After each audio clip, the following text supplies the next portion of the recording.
হলদিয়া পুরসভার প্রাক্তন কাউন্সিলর বিকাশ জানার মেশবাড়ির ছাদ থেকে পড়ে অস্বাভাবিক মৃত্যু এক পড়ুয়ার।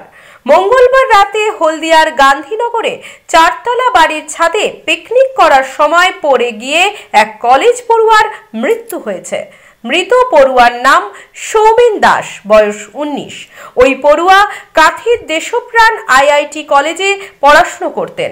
মঙ্গলবার রাতে একজন বন্ধুর ডাকে গান্ধীনগরে পিকনিকে গিয়েছিলেন। তারপর সেখানেই দুর্ঘটনা ঘটে রাতে।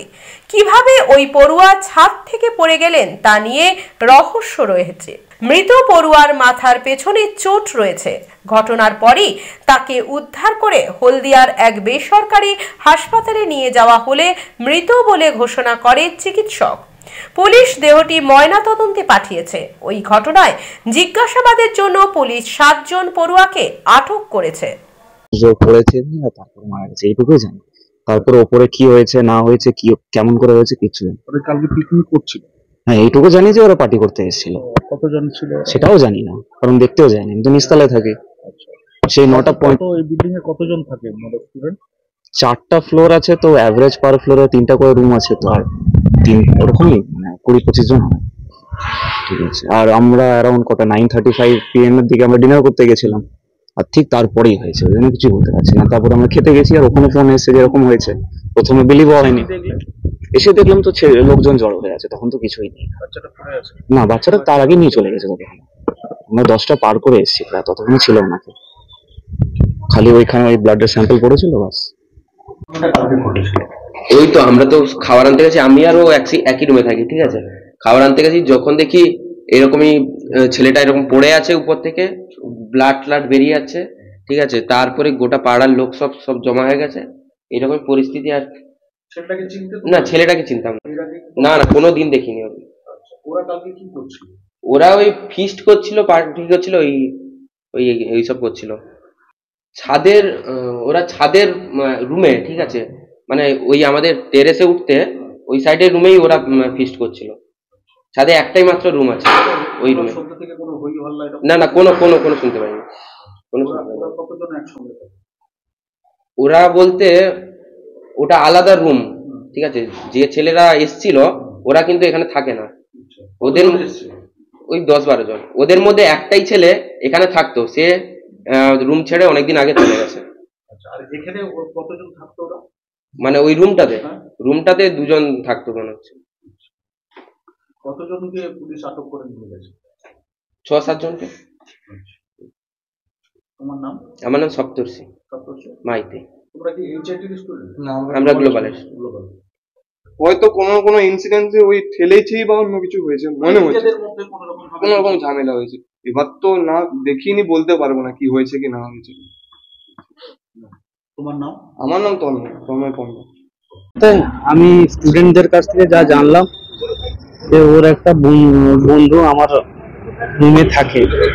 তার রুমে ওরা যেহেতু পরীক্ষা শেষ হয়ে গেছিল, তাই একটা ফিস্টের প্রোগ্রাম করেছিল।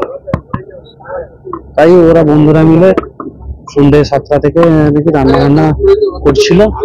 ঠিক আছে, হঠাৎ করে আমার কাছে 9:40 ফোন আসে যে দাদা ওপর থেকে একজন পড়ে গেছে। অন্য একজন রুমের স্টুডেন্ট ফোন করে। তারপরে আমি গিয়ে ওকে ওখান থেকে তুলে নিয়ে গিয়ে বিসিরাই হসপিটালে নিয়ে যাই। বাইরে ছিল বলতে মানে ওটা আমার নজরে ছিল না। আসলে বলতে ওরা যে ওই দিন পিকনিক করবে আমি জানতাম না। মানে লক্ষ্মণের লোক ছিল। এবার ওরা এবার আমি কি জানি যে হয়তো কলেজের যারা মেসে থাকে ওরাই রান্না বান্না করছে, বা বাইরে থেকে ওরা এসছে। আমি জানতে পারলাম যে এগুলো হয়েছে। আমার নাম বিশ্বজিৎ জানি। ওরা 2টো ছেলে বাইক নিয়ে আমাদের বাড়িতে আসে।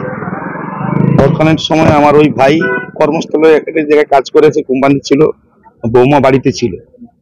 তো বন্ধুরা এসে আমার ওই ভাইপোকে ডাকে। সে যেতে চায়নি, যেহেতু এদের মাছ মাংসের ফেস্টি। আর আমার ওই ভাইয়ের ছেলেটিও নিরাম, মানে ও ভেজিটেরিয়ান, নন ভেজিটেরিয়ান নয়। তো বৌমা যখন বকাবকি করেছে তারা যাবে না, তোরা ডাকছিস কেন, মাংস তো খায় না। তারপর বন্ধু বান্ধব হলে যা হয় জোর করে ওকে বাড়ি থেকে নিয়ে যায়। তখন প্রায় 5টা 10-15 নাগাদ তো গিয়েছে।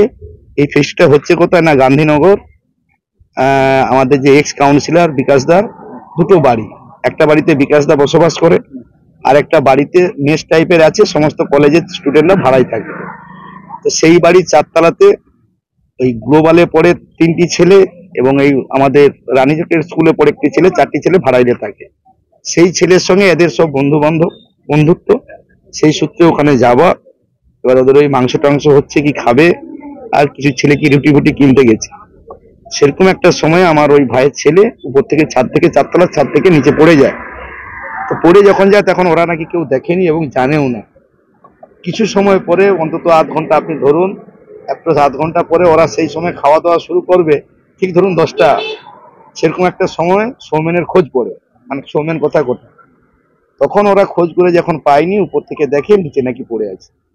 তারপরে ওই বাড়ির মালিক বিকাশ দাকে তার ছেলেদের ফোন টোন করে ওরা, তিনিও দায়িত্ব সহকারে সঙ্গে সঙ্গে অন্য বাড়ি থেকে বেরিয়ে এসে তার নিজের গাড়িতে করে নিজে তুলে বিসিরাই হসপিটালে দেয়।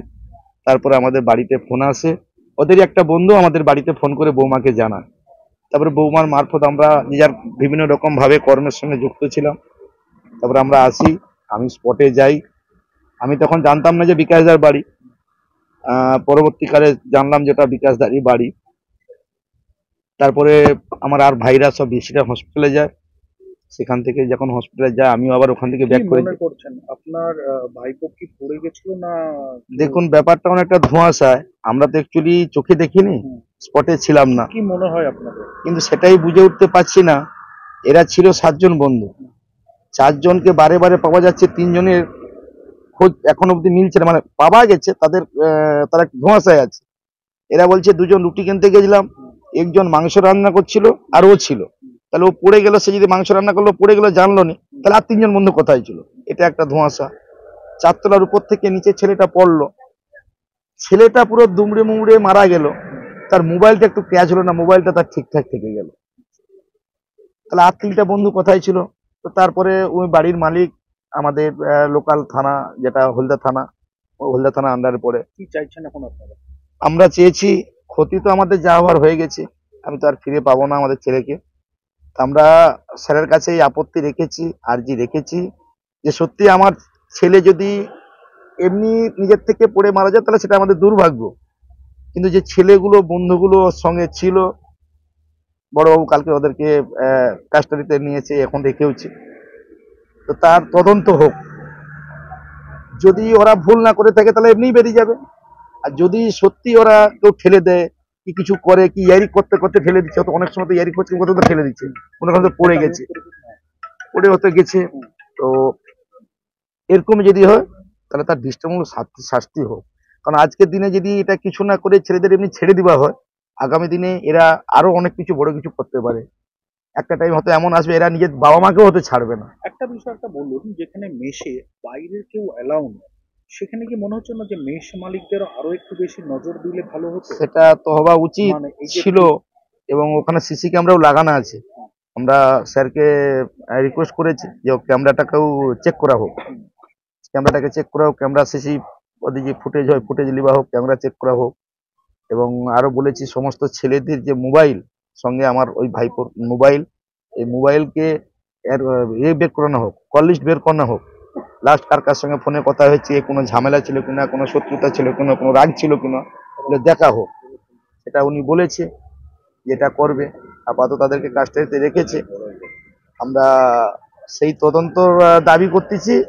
উনি আমাদের কথা আশ্বাস দিয়েছে যে আপনারা না বললেও আমরা আমাদের সাথে আমাদের করতেই হবে তদন্ত। আপাতত সেই আশ্বাস নিয়ে আমরা এগোচ্ছি, উনি আমাদের পাশে থাকবে কথা দিয়েছেন। আপনার নাম? আমার নাম ত্রিদেব দাস। ময়নার অন্নপূর্ণা বাজারে অবস্থিত রাধাকৃষ্ণ জুয়েলার্সের পক্ষ থেকে সবাইকে জানায় প্রীতি শুভেচ্ছা অভিনন্দন।